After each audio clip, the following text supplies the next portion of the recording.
Okay, so we're recording. We're gonna do pages 3 through 8 of the 5.2 notes. So on page 3, that's actually the place where you can do the work for example 1, which we already did.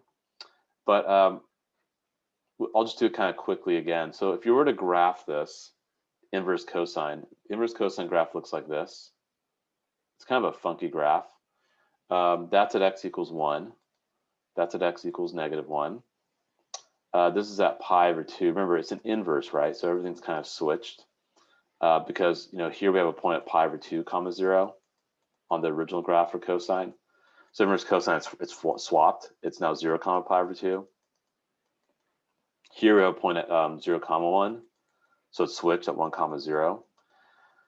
Here we have a point at pi comma -1. So this right here is at -1 comma pi. So that's what's happening graphically. If I drew a secant line through this, remember a secant line looks like that. So then the tangent lines will look like this. So this is stuff I did in the video already. So for part A, you have to make a statement that the mean value theorem applies. And all you have to do when you make your statement, I'll just show you the filled out version, is that A, just say it's differentiable on that closed, on that open interval, and it's continuous on that closed interval. And the graph even shows it too. Again, I did do this in the video, but I'm just recapping it. And for part B, find what C equals. So you got to take the derivative of inverse cosine, which was that, and you do average rate of change for your endpoints, which is that, -pi over 2. Send them to each other and just do some algebra. The algebra you got to be really careful about. In fact, I'd probably say the algebra is probably going to be the part where people tend to make mistakes. But if you do it carefully, you get a really funky answer, plus or minus 0.771. And then for part C, you're asked to find the equation of the secant line. Well, if you have the 2 points and you have the slopes -pi over 2, then that's not that hard. You just do point slope form. You can do either the left endpoint or right endpoint for x1, y1. That's fine. And then find a tangent line or graph it all. And I did that in Desmos, and you see that it should all work out very nicely if you do that correctly.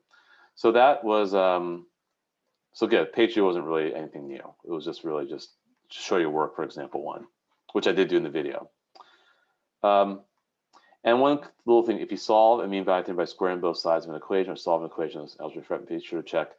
Yeah, you do have to check for extraneous solutions to make sure that it works in the equation you got it from. But I'm not too worried about that. All right, now let's get to new stuff.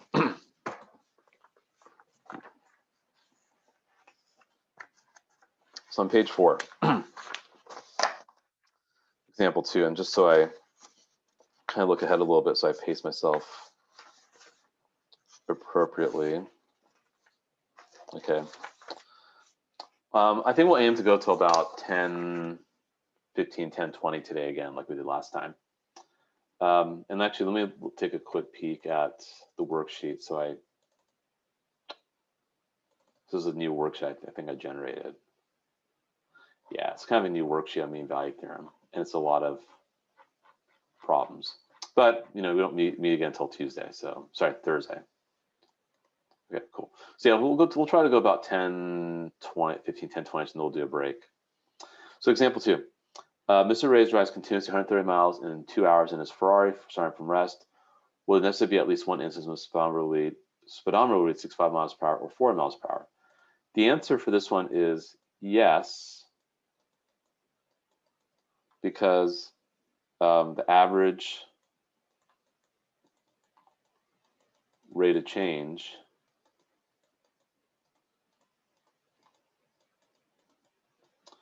is 65 miles per hour. And we assume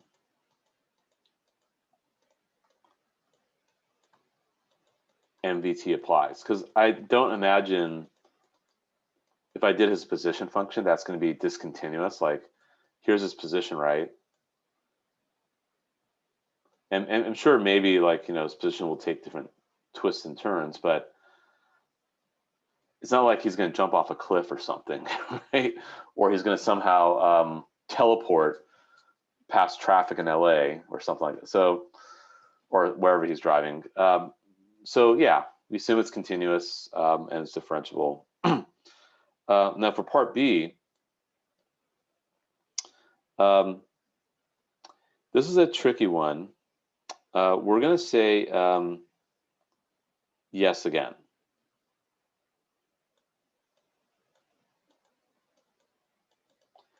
And this is an old theorem. That's because of the intermediate value theorem.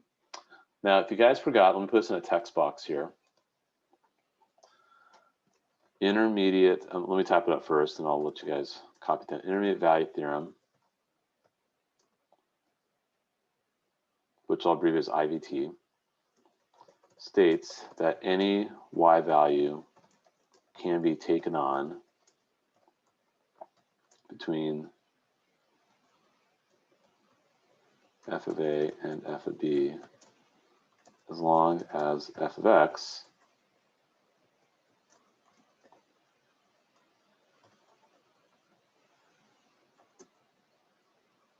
is continuous for the interval from A to B. Okay.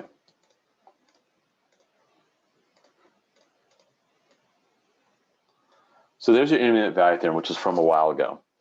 So it means that any y value can be taken on between f and f of b as long as your function is continuous. So let me draw another curve for you guys. Let's change colors also for a bit of contrast. So say this is A, say this is B. Say this is f of A, say this is f of B.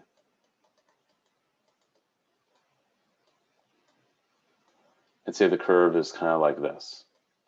So if f of A were like, say, like 1, and f of B were like 10, then can f of x equal, like, say, 4 in the interval from A to B? Of course it can. Why not? Totally. As long as you're continuous, sure, why not? Because 4 is between 1 and 10. So yeah, you can. That's part of intermediate value theorem. Now you might remember the way we did this back in the day. I have to look back at the homework, but I'll give you some like weird equation like x cubed minus 4x minus 1 equals 0, and then prove there's there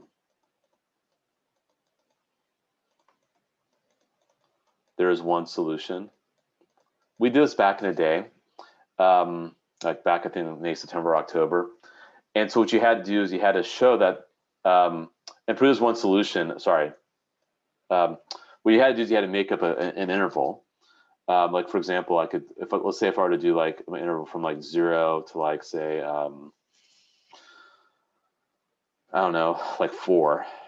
That's because f of 0 is -1, and f of 4 is going to be what? That's 64 minus 17, that's 47. Will y equal 0 between -1 and 47? Of course it will. And that's intermediate value theorem. So because you're going from 0 to 65, because we know we hit 65, 40 is between 0 and 65 in the interval from 0 to 2. So yes, you do hit 40. Absolutely do. You have to, if you're going up to at least 65 miles per hour. So the question is, the theorem only states that the y value can be taken on, right? Is there a way to guarantee that it will be included in f(x) as long as the function is continuous?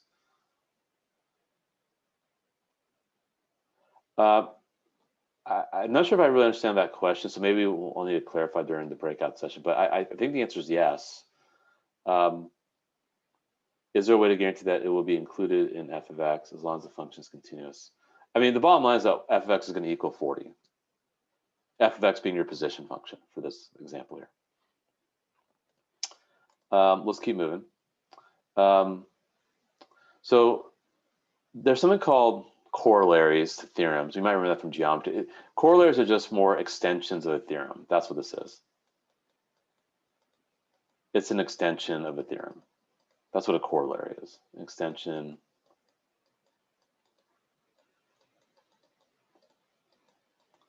And we're gonna get a little bit deep here with theory. So here's one thing you guys should know. If your derivative is positive,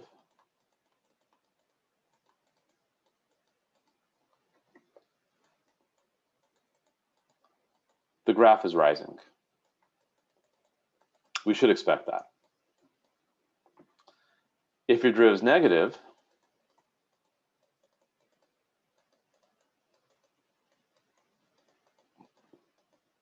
the graph is falling. And that kind of makes sense because, like, say for example, I drew a tangent line right here. That tangent line is positive. Well, the graph is increasing from A to B. That's pretty clear. Over here from B to C, if I drew a tangent line, it's negative. Well, the graph is clearly falling or decreasing from B to C. So that's what we're noticing here. Excuse me. So basically, this is a test for increasing and decreasing functions.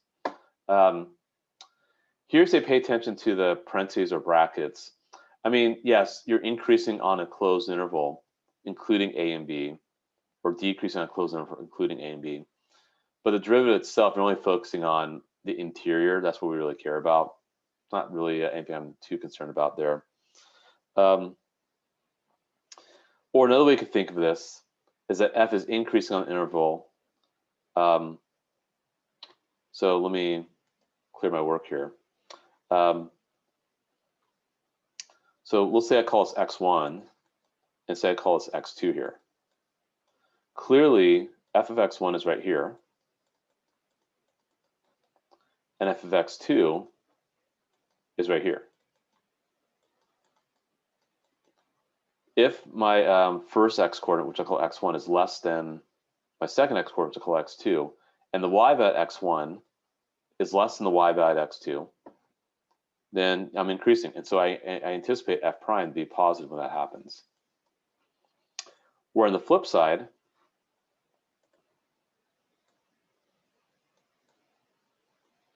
let's say I call this x1 and I call this x2. So f of x1 is now way up here. F of x2 is way down there. So again, x1 is less than x2, but now f of x1 is bigger. So now we're noticing the y values are dropping. So now you're a decreasing function. So we expect f prime to be negative. Plus your tangent lines are negative right there. That's going to be kind of a big deal because we're going to be talking a lot about increasing and decreasing functions. So let's keep moving.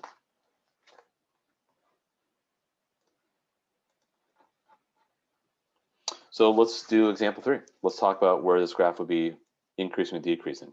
Then maybe we'll have you guys try example 4 on your own. And then we'll move on to page 6 of these notes. Okay, excuse me. So determine where the graph is increasing. So this is when f prime is positive. Decrease when f prime is negative. So if I take my derivative, that's easy.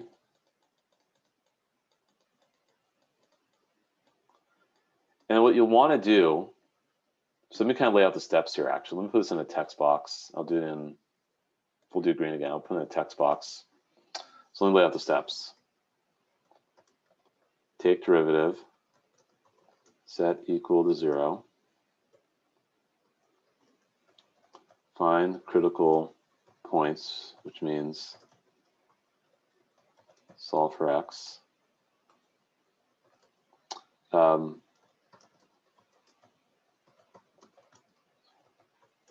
on, it's a make a sign chart and label each interval as positive or negative.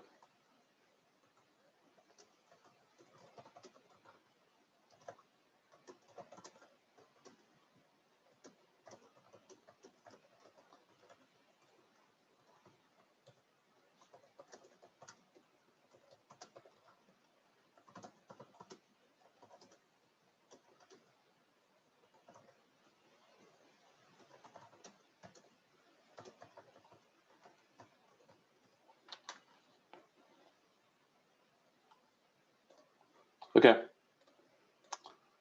Let me push it off over here. So you take the derivative, which I just did. That was easy. Set it equal to 0, which I'll do right now. And I'll factor out 3 while I'm at it. Find your critical points, which is solved for x, which is easy, plus or minus 1. So boom, boom, boom. Make a sign chart. And so you're going to use the critical points to make your sign chart. And then you're going to label the intervals as being positive or negative. And what you do is you plug into the derivative. Because you want to see whether the derivative is positive or negative. Remember, the derivative is positive, you're increasing. The derivative is negative, you're decreasing. And that's what statements 5 and 6 are about. Any intervals are positive, f is increasing. Any intervals are negative, f is decreasing. Well, let's say I test the number 2 here into my derivative. If I plug in a 2 there, I have 3 times 4 minus 3, that's positive. If I plug in a 0, I have 3 times 0 squared minus 3, that's negative, so it's negative. If I plug in negative 2, remember I'm squaring negative 2 and then working all out, that's back to being positive again. So by doing all that work, I can now make the following statement. I can say f is increasing on the interval from negative infinity to negative 1, union, and from 1 to infinity, because f prime is positive on those intervals. That's how they want you to state that on the AP exam. And actually, I am going to be very, very strict about this on our test this Friday. This will be a free response question. I want you to write it correctly. It's very, very, very important you write it this way. There's no ifs, ands, or buts about it. You got to write it this way. And then you got to say, let me do a different color here. We'll do like light blue. F is decreasing on the interval from negative 1 to 1 because f prime is negative on that interval. Some people like to restate the interval again, like you can say it's negative on negative 1 to 1. Some people will do that. That might be a little better, so it's clear what interval you're talking about. But I think I should probably make a double check with Mrs. Blanford, who's now retired, but she's graded for the AP exam before. So I think you could say on that interval instead of restating the actual interval, negative 1 to 1. Likewise up here, I guess you could maybe just say is positive and just restate the interval again. Let me double check with her. I'm not 100% sure if you can get away with just saying on those intervals or if you have to restate, but you have to make that statement. That's very important. Oh, close. Yes, it's a closed bracket on negative 1 and 1. The issue of closed brackets is also a bit ambiguous. I think sometimes what they do in the AP exam is they just say they'll say just give me an open interval where it's increasing. They might just say that. Let me find out about that too. For now, I'm not going to care too much about that. I just care about you writing it in a proper fashion, like it's increasing here because f prime is positive here. I suppose you are increasing up to that point, up to negative 1. You know, that's where it stops increasing. So I guess you can include it. I'm not going to be terribly bent on that, but I am going to be bent on the process that I just showed you, as well as making a statement at the end. So let's try this one more time so it kind of sinks in a little bit. And then we'll move on to page 6 and 7 of the notes. There's a question in the chat. How can we both be increasing? You know, it's kind of weird. Good question. How can we both be increasing and decreasing? It's where we have a peak. or a low point. That's really what's happening at -1 and 1, just so you know, is that that's going to be a max, and that's going to be a min. We're going to talk about that on Thursday a lot. So what's happening with this graph here, if you were to graph this, I believe you have x-intercepts at, I don't know where I have x-intercepts at. Hold on. I think √3, -√3. And I notice there's a point at 0. So the graph kind of looks like this.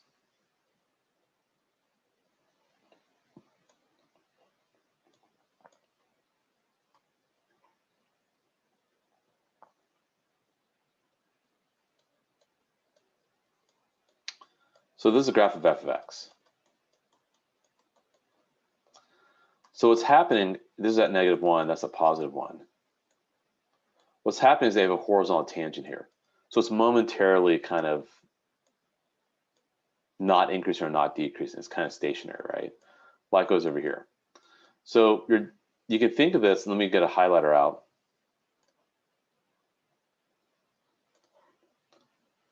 You can think of this as being increasing. That's not going to work. Let's do a better color. You can think of this as increasing, and that is also as increasing. And you can think of this as decreasing. So it's increasing up to -1 and start decreasing from -1. So yeah, you could kind of think of it as both. I wouldn't really think too hard about that. I think that's why I think the AP graders sometimes they just give it open interval, because I think they have these discussions every June when they meet for grading. I think they meet in Kansas City. Sounds like a lot of fun, right? Just talk about math and the sweltering Midwest heat. Good barbecue, and you could watch a Royals game, I guess, if you're into baseball. But I love barbecue, so maybe one of these days I'll go and grade it. But we're in a pandemic too, right? So who knows if that's going to happen. But yeah, they have those discussions about that stuff. I wouldn't really worry too much about it. Let's try this again. Actually, let me.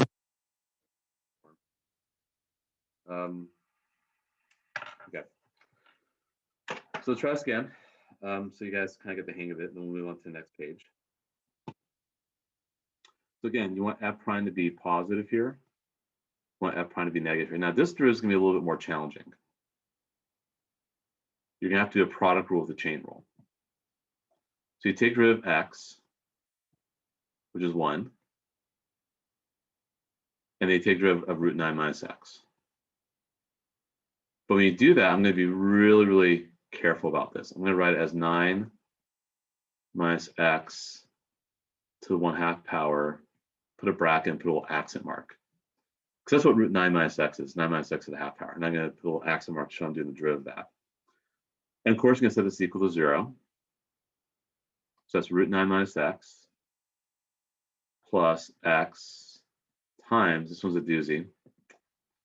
You have to move the 1/2 to the front. Drop the exponent by 1, so it becomes -1/2. And multiply by derivative of the inside, which is -1. That's a chain rule.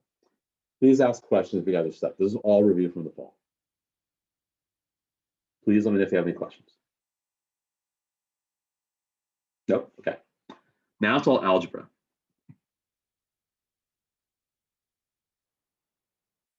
Now do the algebra. And to be honest, this is where people tend to get stuck, is the algebra part. Calculus is actually not that hard. So you have this, and then you got to clean this up. So you have an x, you have a 1/2, you have a -1, and you have a something raised to -1/2. It's a lot of things going on there, right? Let's put x and -1 in the numerator, so I'll make it minus x. So the -1 is now, put the minus in front of the fraction. X goes up top. There's a 2 on the bottom, and that's √9 minus x. That's algebra. This is why you spent all this time in algebra 2. We made you guys just drill and kill, and pre-calculus we reinforced it. So you get ready for this stuff. So when you start doing the calculus, you're not going to make a mistake with algebra. So yeah, that's why you have to have done what, and you guys did one algebra if you made it this far. But sometimes we forget our algebra, or we get a little rusty sometimes. So any questions about what I just did? Nope. Okay. Then you're going to move one of the fractions over. Maybe I'll move the x over 2 root 9 minus x from right to left. So now it becomes positives. Nice to have positives. And then maybe I can multiply both sides by the square root of 9 minus x.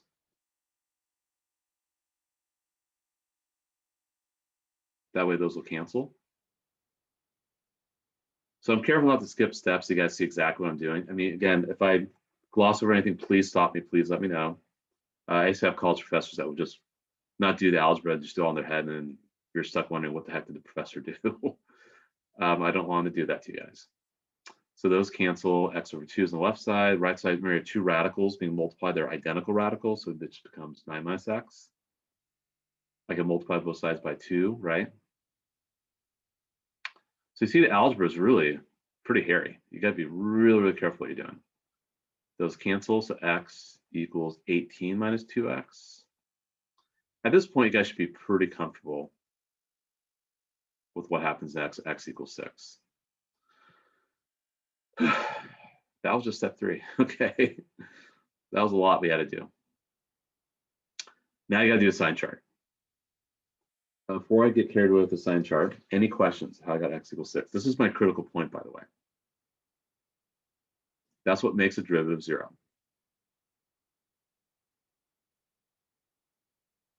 Now, also, x equals 9 is a critical point. Why am I saying x equals 9 is a critical point? Anyone want to tell me why? Because in the original, if you plug in 9 to x, it equals 0. Not so much. You're right about plugging that, but if you plug 9 back into the derivative, my derivative is right here. If I were to plug 9 into here, now this is undefined, and my derivative won't exist. So f prime does not exist at x equals 9. Plus, you can't go past 9 also, because that's because then the original, I think that maybe that's what whoever spoke, that's probably what you meant. If you go past 9, then of course that's an issue because you're now squaring the negative number. So our sign chart can't go past 9 anyway.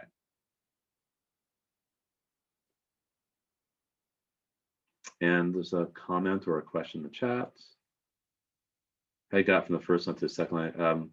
Oh, quick chain rule refresher, yes.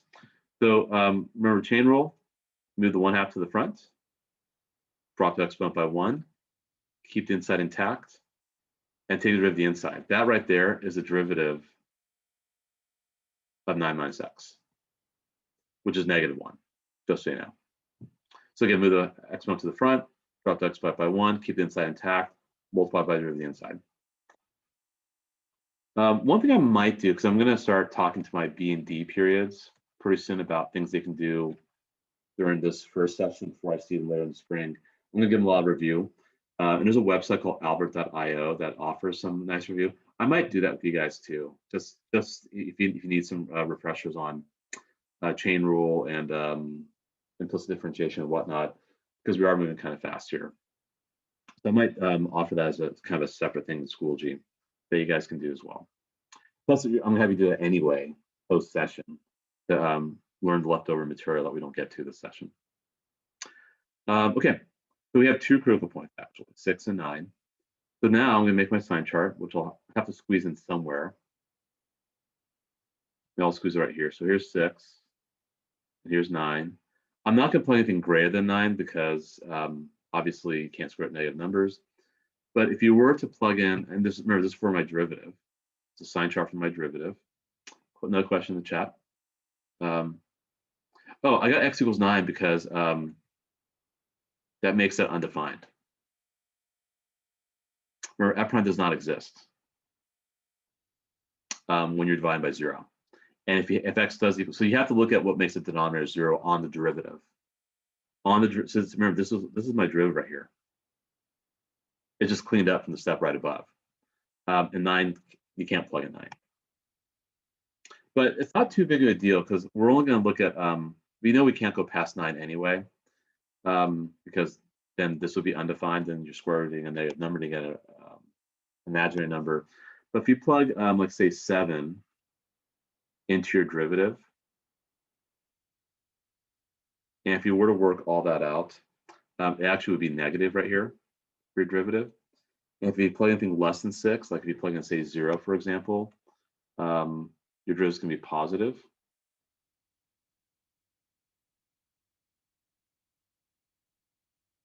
So now we know where we're increasing.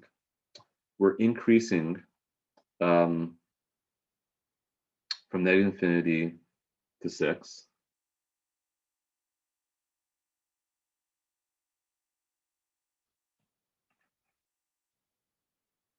And we're decreasing from 6 to 9. And you can include them. You can put brackets there. You don't put brackets for infinity because infinity, we don't really know what that is. Yeah. And again, you're going to make a statement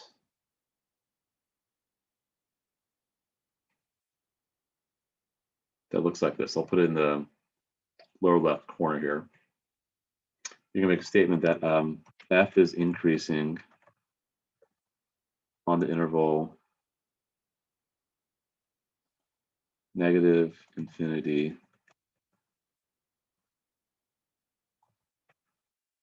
to 6 because f prime is positive on that interval.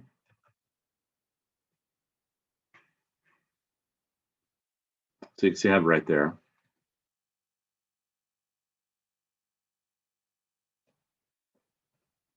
And then if I do one more statement,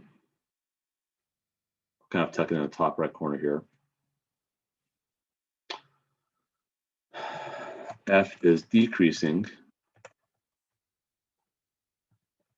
on 6 to 9 because f prime is negative on that interval. So there we go.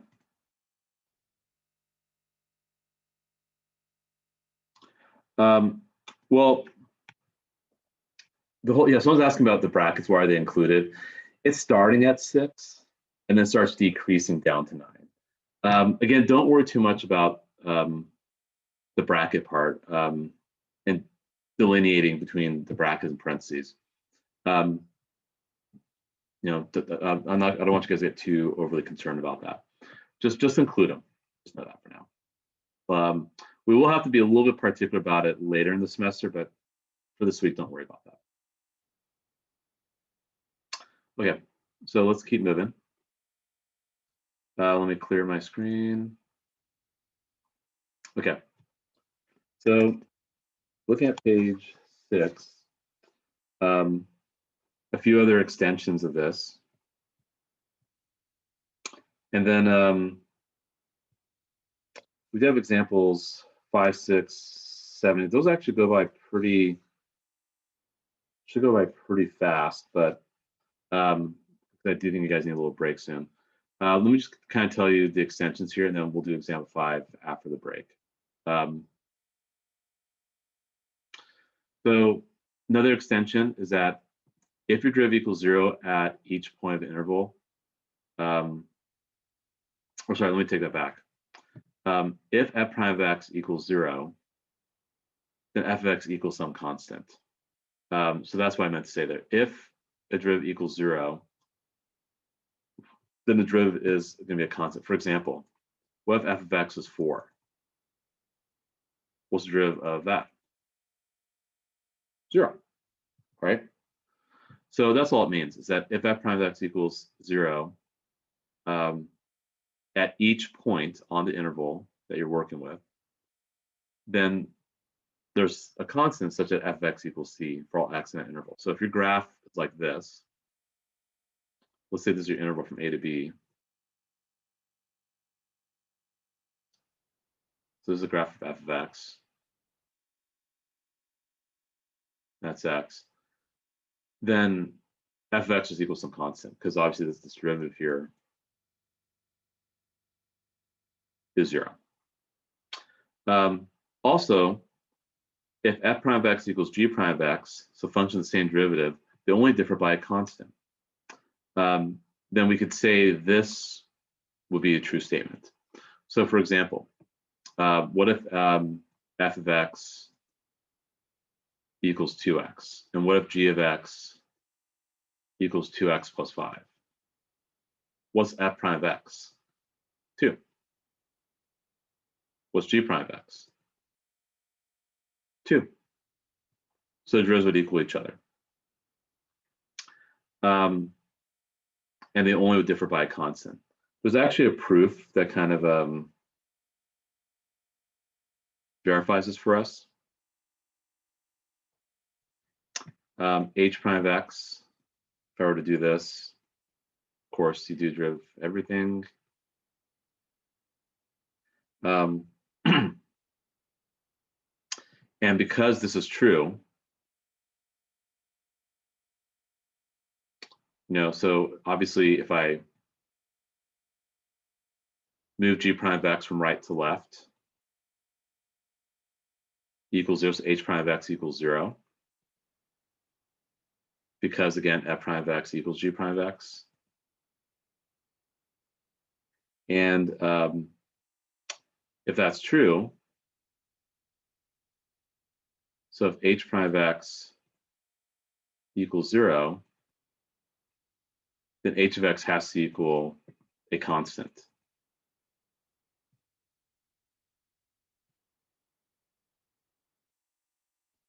So then if I come back to this, some constant equals f of x minus g of x. So f of x equals g of x plus a constant.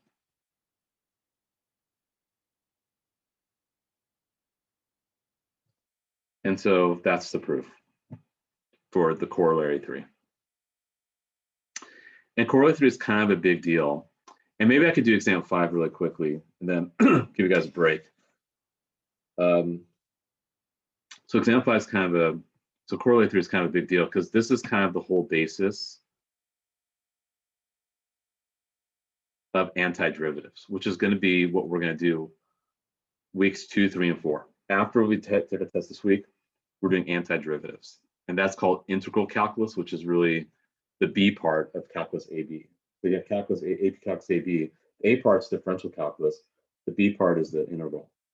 I feel kind of weird that I'm covering the integral calculus part of 3 weeks, which usually takes 4 months to do. But again, I'll be present after it's our 4-week session's over. So make sure you guys get all this.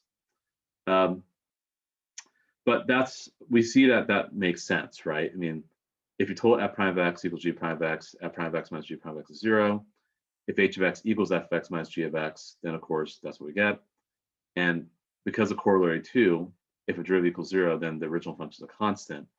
So we see that this makes sense, that when functions of the same derivative, functions that have the same derivative, the functions themselves will only differ by a constant.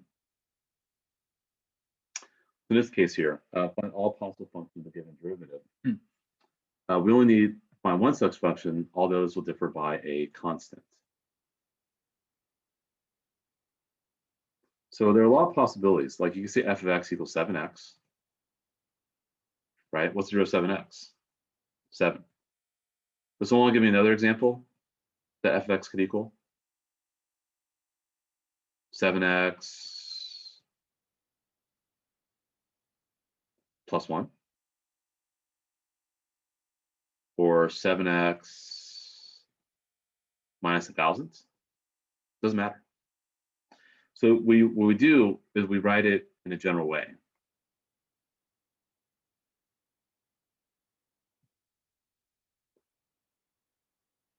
You see f of x equals 7x plus c.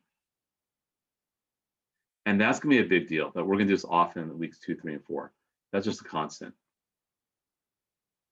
So that's where the derivative of 7 came from. It came from a linear function. So you have to kind of think backwards. There is going to be a mechanical process, which I'll teach you guys next week on how to do that. Let's take a break right now. It's 10:20. Let's come back in 10 minutes. We'll wrap up these notes because the rest of these examples actually go by pretty quickly. And then we'll just dabble with the worksheet, and maybe this worksheet we'll just have to just assign for homework. So let's take a 10-minute break right now. We'll come back at 10:30. I'll stop the recording as well. Actually, I'll just pause it. I'm recording. Okay. So we're recording again. We're going to wrap up the 5.2 notes. And let's talk about finding functions with the given derivatives. So for part A, you're told that the derivative is x cubed. So we want the original function, right? Anyone have an idea of what the original function would be for this?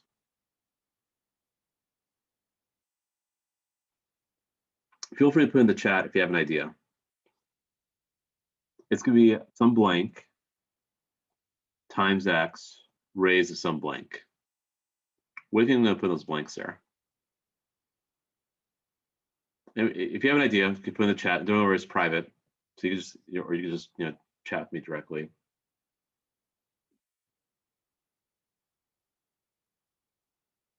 Okay, good. There's a response. Getting a little worried that no one wanted to. Good job, Eric. You got it. I know I was going to keep it anonymous, but you got it, so I feel like I could, share your name. So Eric said this, and that makes sense. And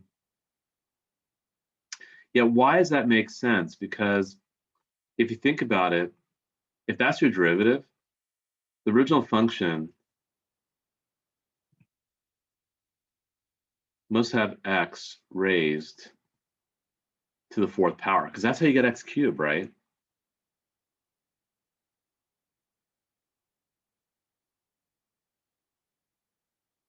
So you move the 4 to the front. And so then what happens is that we take this derivative, it makes sense now, right?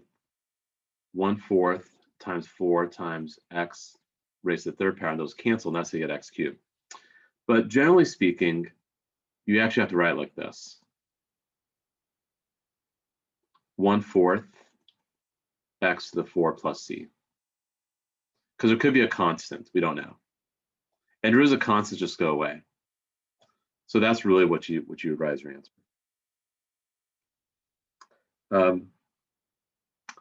Now for part B, I'm going to strongly suggest you use your cheat sheet. Remember, this cheat sheet is your best friend, the derivative cheat sheet, right? So if you have cosecant squared x, do you guys see so what you need to do, if f prime of x equals cosecant squared x, what you want to do is focus on the right side of these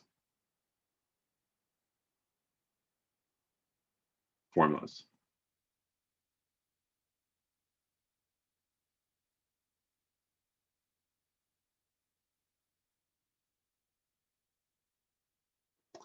Focus on the right side of these formulas. So does anyone have an idea of what the original function would be if the derivative is cosecant squared x? Negative cotangent x. Excellent, good. It's negative cotangent x. But you gotta say plus c.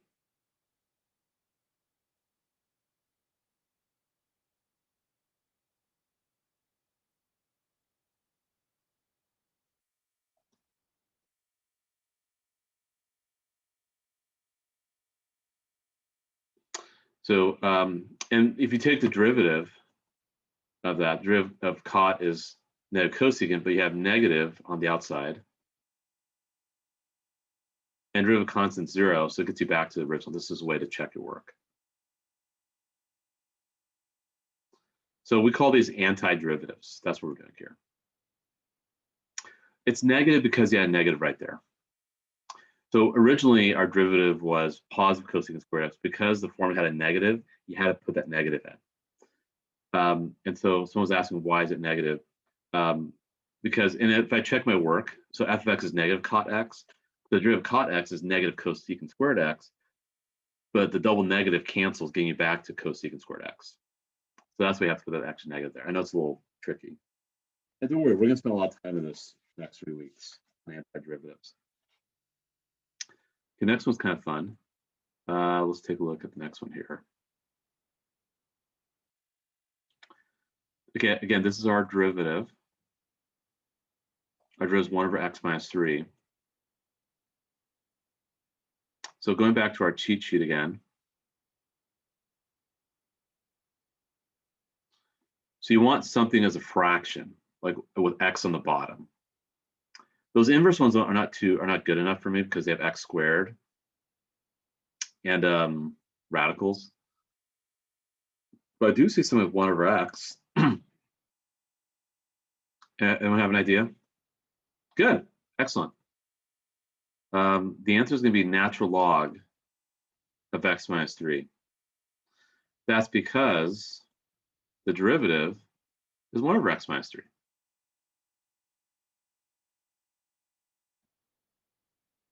Again, don't worry if you're having a little trouble with this. You'll have a chance to practice it on homework.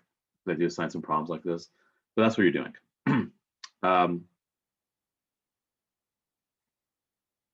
Good. Yeah, and some other people share. So thank you, Eric, and thank you, Emily, for sharing. And the reason why you need this here is so that you don't log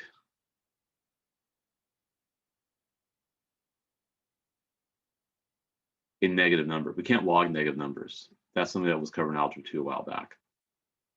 So this process, just so you know, is called anti-differentiating, which is the whole essence of second semester algebra calculus.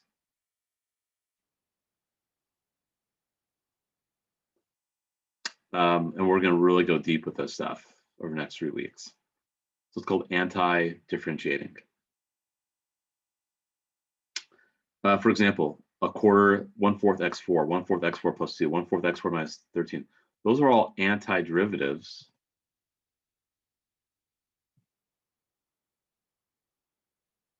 of x cubed.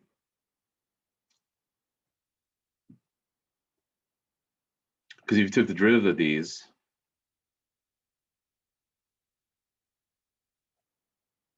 the derivative of these is going to be x cubed. So antiderivatives of x cubed are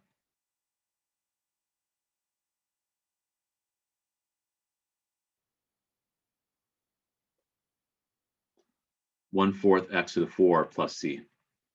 Those are antiderivatives of x cubed.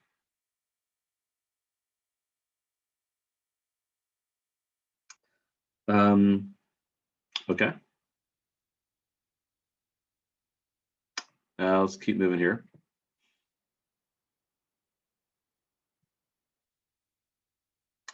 Example 7. Find f of x if f prime of x is this.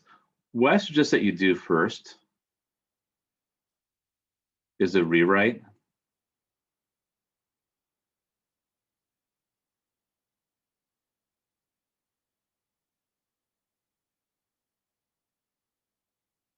as that, because that is the same thing, right? If you have x to the 2/3 minus x to the negative 2/3. So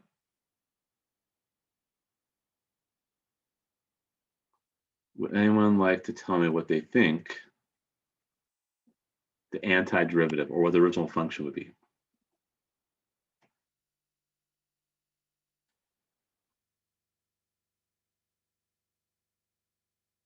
So you have to kind of think backwards.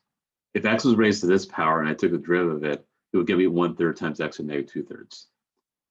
And remember, we subtract 1 to get the derivative. So wouldn't you maybe add 1? Maybe add 1. X to the 1/3. Got it. Yep.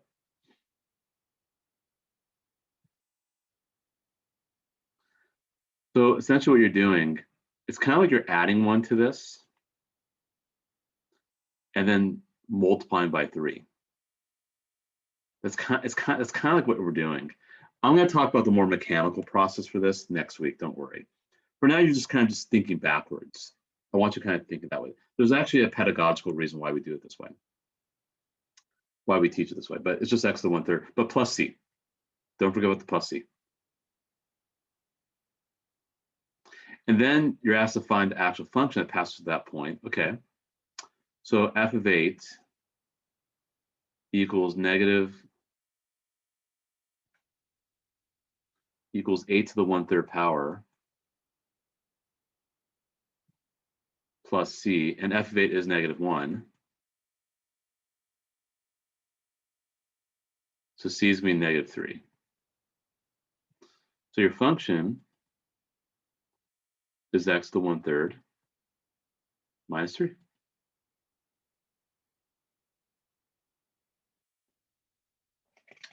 And if you took that derivative, you would get that, and plus it passes through the point 8, -1. It guarantees it.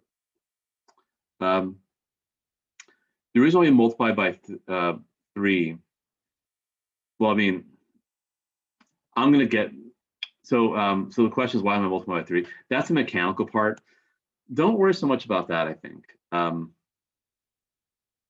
Maybe I should have done that. Maybe that would just confuse you guys.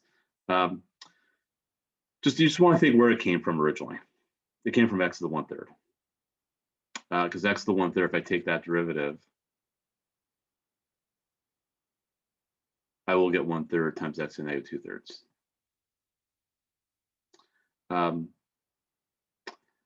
I mean, yeah, anyway, I don't want to get too much into the mechanics of it.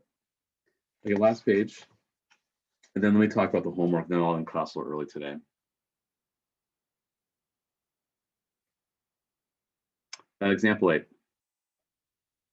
Find the velocity and position functions of a body moving on the x-axis with an acceleration of 12 meters per second squared. Its velocity at time t equals 2 is 4 meters per second, and its initial position at -11 meters from the origin. Okay. So, remember,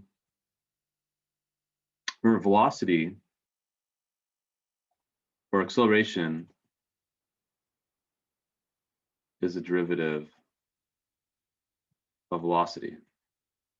So velocity is the antiderivative of acceleration.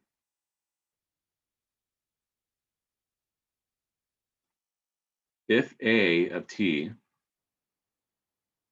equals 12, then what would our velocity function be if I want the antiderivative of 12?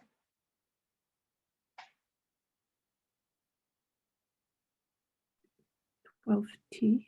Yep, got it. But plus c. Then we got the plus c.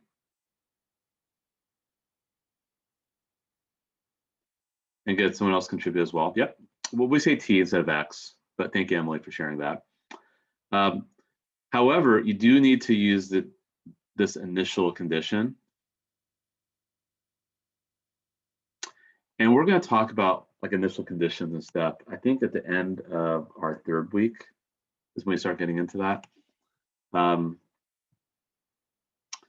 So 4 equals 12 times 2 plus c. 4 equals 24 plus c. C is -20. So your velocity function is 12t minus 20, which totally makes sense given our initial condition. And the derivative of 12t minus 20 is 12. So it guarantees the proper acceleration as well. But we're not done yet, because we also have to find the position function. Now remember, let me kind of erase this stuff here.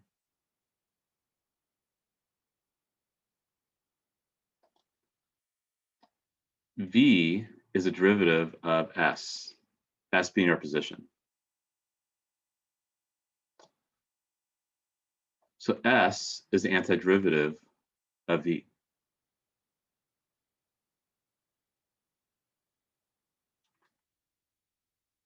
So now what I can do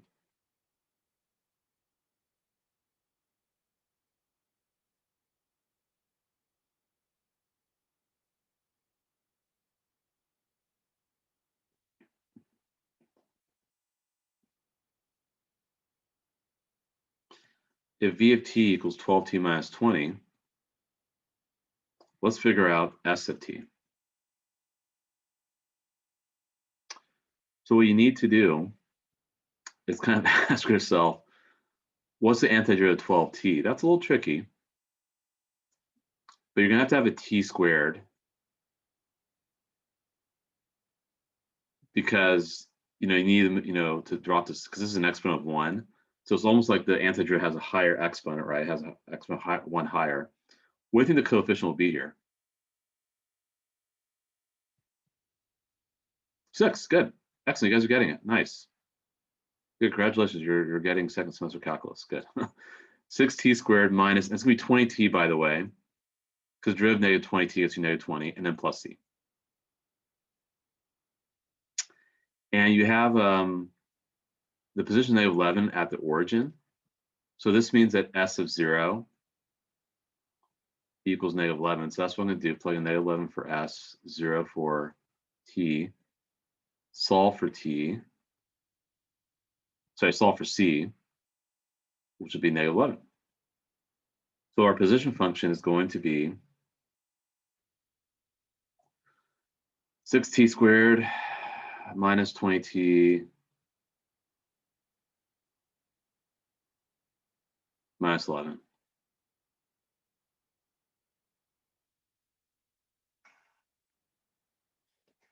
Whew. Okay. Never thought I would cover those two sections over 2 days, 5.1 and 5.2. Okay, so the good thing is that we do have a couple days. I'm glad actually we don't meet tomorrow because I think you guys get some time to simmer over this. Next week will be interesting because we don't have that Wednesday break because we have Monday off for MLK Day, and then of course we don't have the AP study groups on Wednesday. So we will be in 4 days in a row next week, but we don't meet tomorrow. Let me tell you what homework's going to be all about. So I do need to take images of the textbook and the solution, so I'll do that.